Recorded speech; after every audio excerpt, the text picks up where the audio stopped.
Hey Zealous and fellow YouTubers, I'm out in the garage tonight working on my Volkswagen and wanted to touch base on ratio rocker arms. Been playing with these things for many years and never used them, and figured it was about time to give it a try, and just put together a 2-liter, and I wanted to share with you about the scat 1.4 ratio rockers, how they work, what they look like.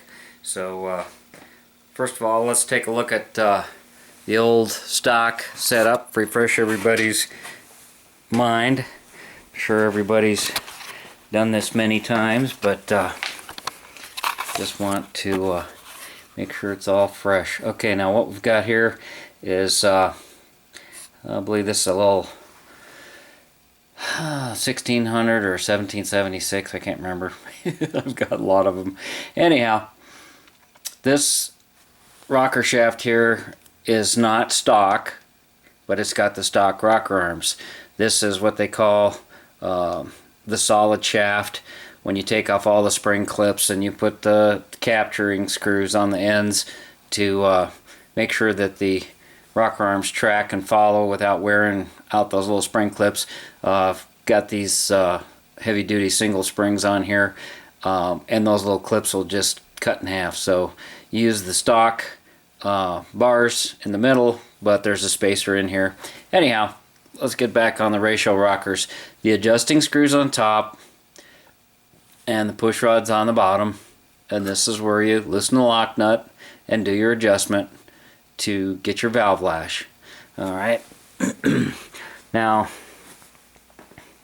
the ratio rocker arms, 1.4 in particular, they use a little different setup. This is a 2-liter build, stock cam. I've got some of these Gene 42 Webers on it, and decided I wanted to give these ratio rockers a try. Okay, hope you can see that alright. Little different setup here. You get the solid shaft, same as the other one, but now the adjusters are here on the bottom. And because this is offset on the shaft to give you a 1.4 ratio, when you adjust these, if you think it's tedious doing regular ones, it's much more tedious doing the ratio rockers. And Scat recommends that you use their I think you can see the push rod right here. It's got the ball end. Instead of just a round nose on a standard push rod, it's got the ball end on it to fit inside the cup. And thank goodness they give you this, they don't give you the Allen wrench, but you use an Allen wrench, and this is 14 millimeter instead of 13. And you'll note you can't use the box end. If you're laying underneath the car, you can't use the box end because they've beefed it up right in this area here. This has got a lot more stress on it now, and I've used heavy duty single springs, and when you use these have more of a wiping action.